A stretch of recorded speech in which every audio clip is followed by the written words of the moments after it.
I say there, old chap, don't you think it's time to keep calm and follow Sidney Winston, old chap?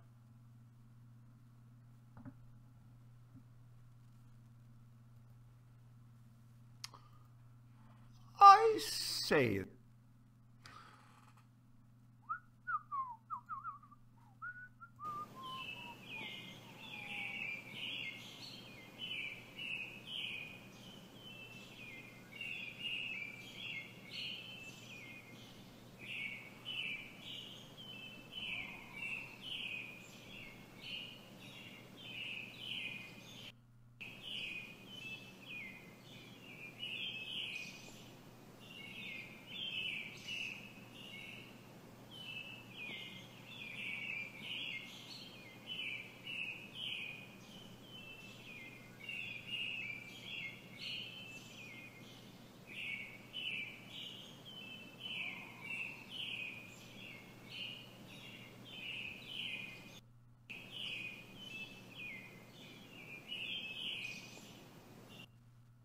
Hi. So, I came across this article on the internet, and of course no one can trust anything on the internet, so I thought I would bring it forward, read it, see if there's any merit to it, and see if I can back it up in any way, shape or form. Now, I've titled this particular stream Arab Palestine is fast evaporating as a reality. And the reason I bring this up, of course, is because of the following newspaper article that I read. The headline, as you can see, says Trump administration to snap ties with Palestinians. No peace plan, no more monetary aid. So I'm going to carry on reading this thing for you. The White House has decided to quietly withdraw from all ties with the Ramallah-based Palestinian Authority and Mahmoud Abbas. Debka file. Now, Debka is the name of this I guess, Israeli news website. So again, like I say, be very careful here.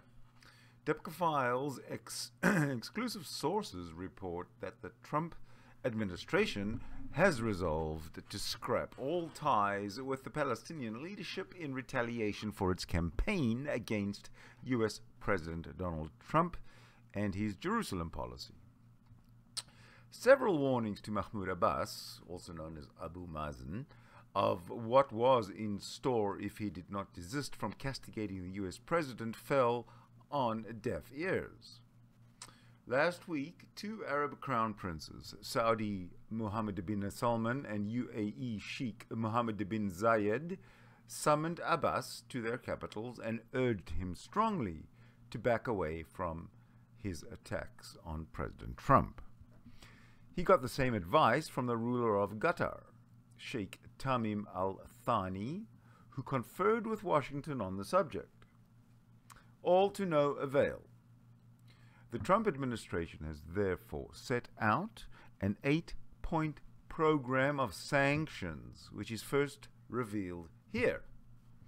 The Israeli-Palestinian peace plan under preparation in Washington will not be submitted to Ramallah, only to Israel and the relevant Arab governments.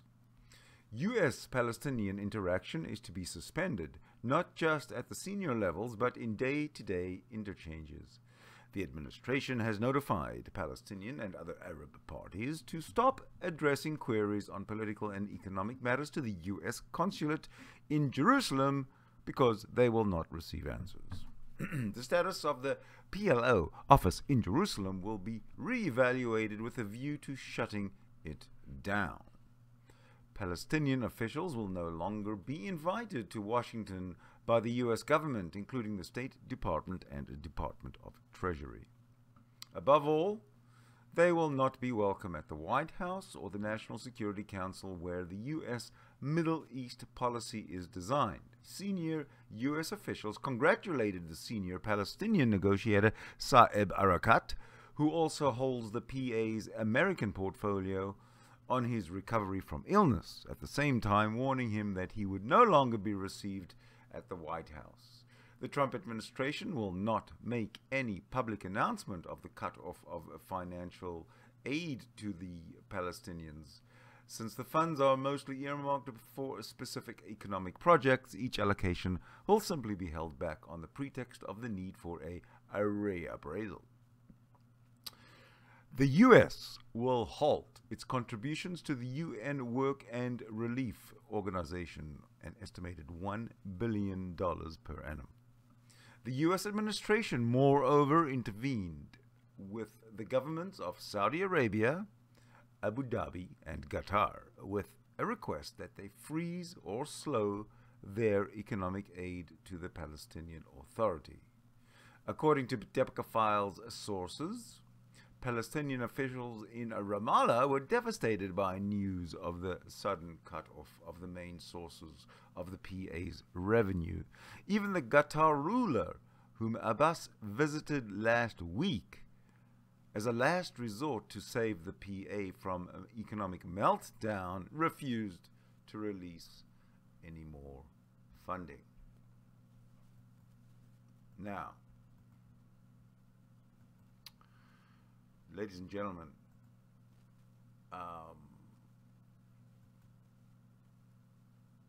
don't know about you, but this does not look good for the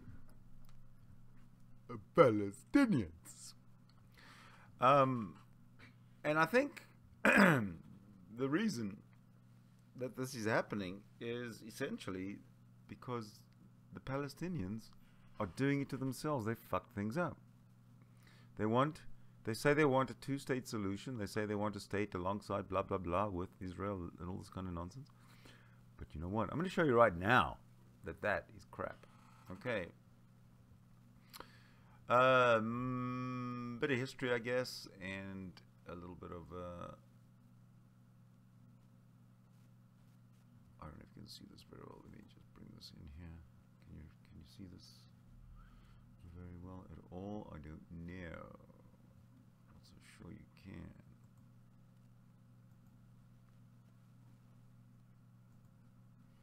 Let's see if I can make it a little bigger or something. I can make it bigger, and I can do, say, that there. How's that? Ah, great. So essentially, ladies and gentlemen, here we have the original map of Palestine as given to the British to mandate. This was given at the San Remo conference in 1920. It ran for 2 years, from 1920 to 1922. The map you see, the yellow area, that, ladies and gentlemen, that is Palestine. Another picture of Palestine. And you'll see it's that. Oh, it doesn't look too, it's a little bit big. Let me bring it down a little bit. Alright, so there you kind of have a better picture of Palestine. In white this time. Well, not a better picture, I suppose, but just another picture. Different one. Alright, this is the map of Palestine as of April 24th, 1920. Okay? The British mandate for Palestine in 1920. Within these borders are Arabs and Jews. Not many Arabs and probably less Jews. Not the problem. What it doesn't tell you here is that the Arabs were not happy with this at all. So, true to form, gotta appease the Arabs. So, what happens? We go back to the drawing board and we come back with a solution. And the solution is this. They take the Palestine that was and they make a dividing line along the river. There you go, just like that. The yellow part now is all for, it's all called Arab Palestine. That's it. There you go, Arabs. You got 77% of the original Palestinian territory of Palestine, and thank you very much. Go and have yourself, make yourself a little country there, and the rest of it is Jewish Palestine. Okay, now make very, very, very careful note of that white area, which in 1922 was designated as the Jewish national home, where Jewish immigration was to be permitted. Okay, so there you got a sort of a higher picture. You got Transjordan for the Arabs and Palestine for the Jews. Okay, are you with me? What else we got here? Yeah, a little bit of a different view. Transjordan for the Arab population and Palestine for the Jewish population. Kind of simple, huh? What I got here? I'm getting down to a. Oh, here you go. So here you go. You can see the differences. The first one on the left is the mandatory Palestine. That's what Britain had to work with. That was essentially the Jewish national home for the Jews was going to be in this area here. But by 1923, the mandate had been divided. The actual land had been divided, as you see on the right, where the yellow part is Jews, and the sort of less yellow, kind of pinky part is for the Arabs.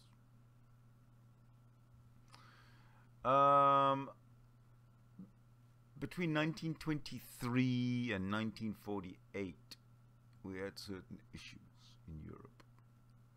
I'm not going to really say much about them, but we did have issues with the European Jews. They weren't liked very much by many, many people with guns and barbaric ideology. They met. Hitler was the leader of this Nazi cult, German cult. He met with the leader of the Islamic cult to discuss the final solution to the Jewish, what they called the Jewish problem. This is here Hitler and the Grand Mufti of Jerusalem having a chat. Hitler saying, "You very lucky man, you're going to get all the Jews from Germany to come to your part of the world." And the Mufti saying, "Oh, I don't think so. I don't think so. Maybe we should have another chat about this after our tea break." The war didn't end well for Hitler. Churchill came in, kicked Hitler out, said, "All right then, looks like Palestine's ready for the Jews because you deserve it now."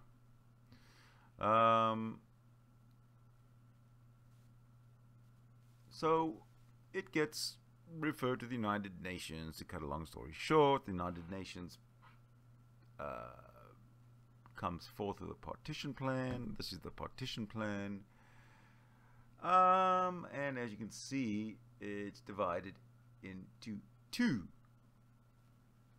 kind of non-contiguous, but nevertheless two states. In orange is the Jews, for the Jews, and in red or maroon is for the Arabs. Okay? It really, really, really, really hurts me to tell you that the Arabs rejected this two-state solution. The best two-state solution that the Arabs could ever have got was given to them by the United Nations in 1947. They rejected it. They absolutely rejected it.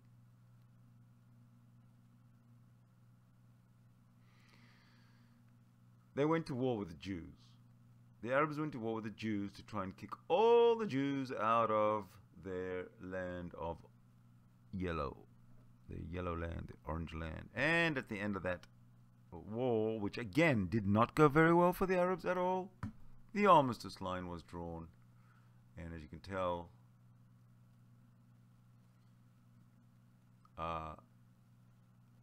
Israel had gained a little bit more territory.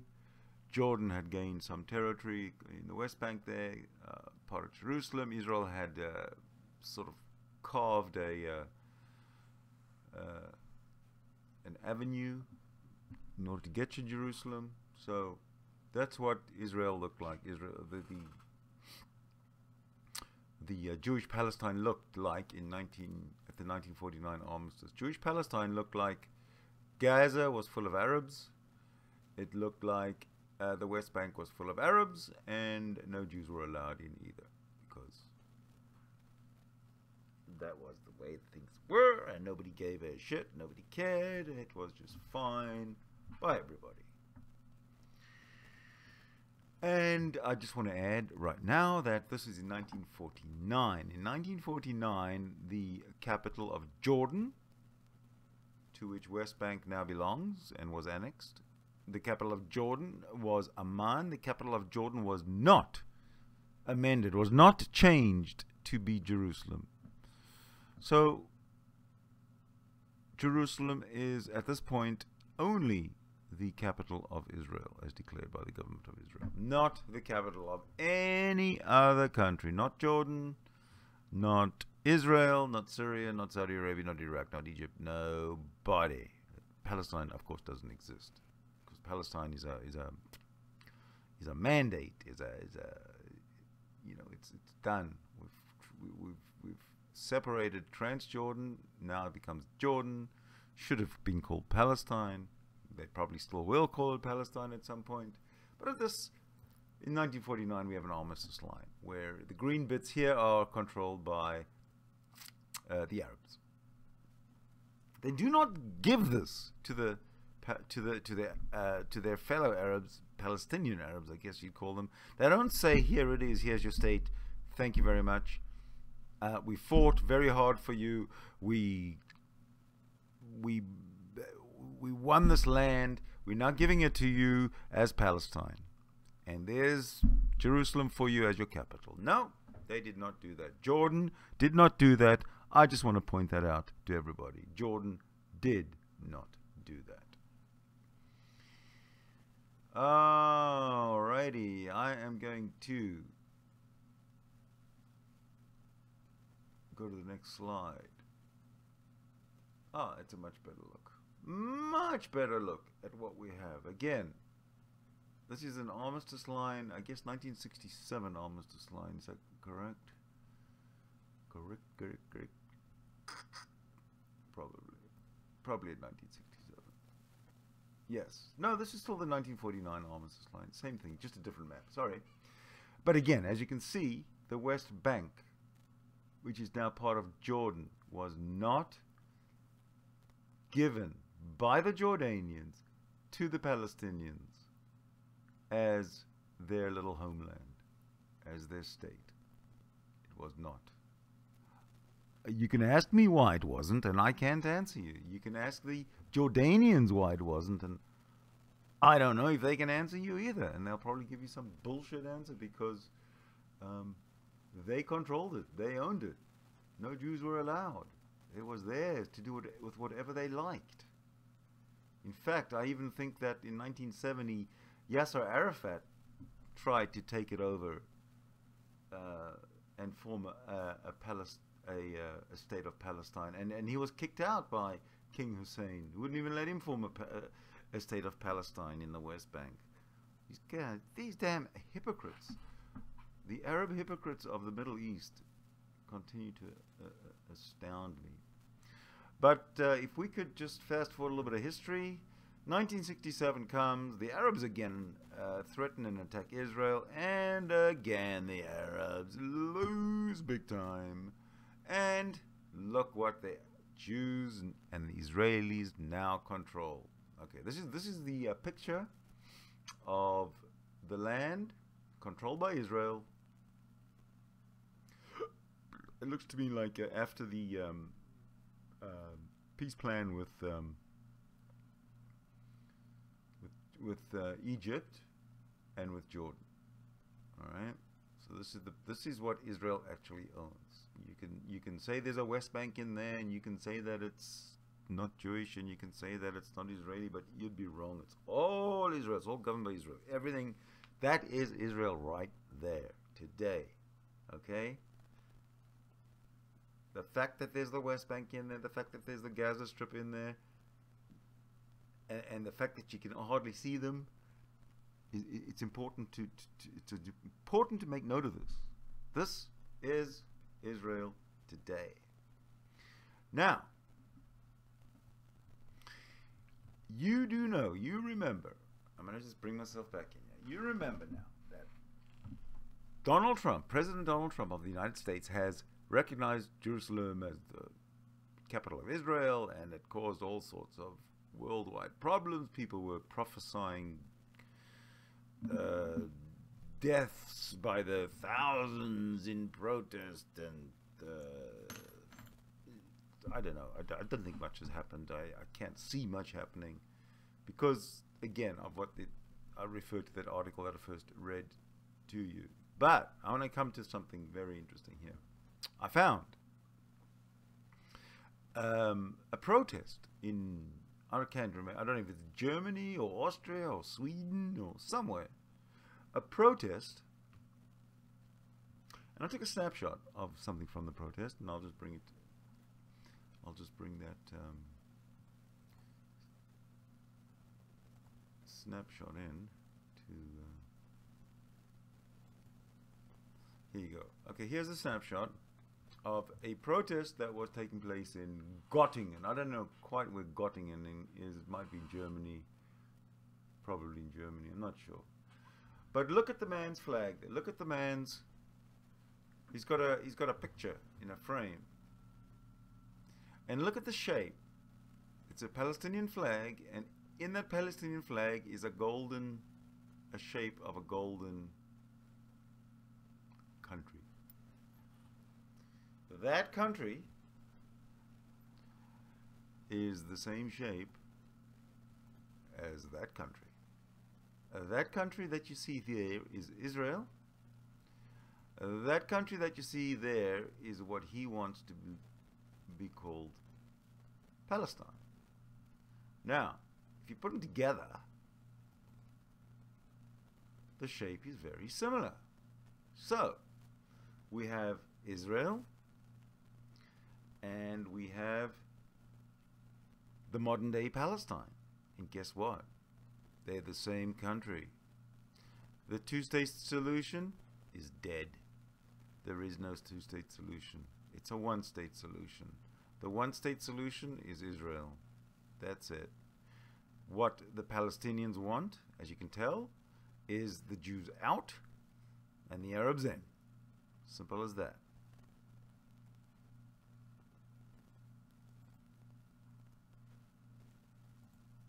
Simple as that.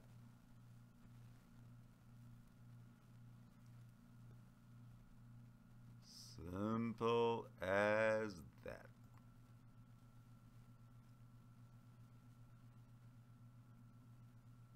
Thank you so much.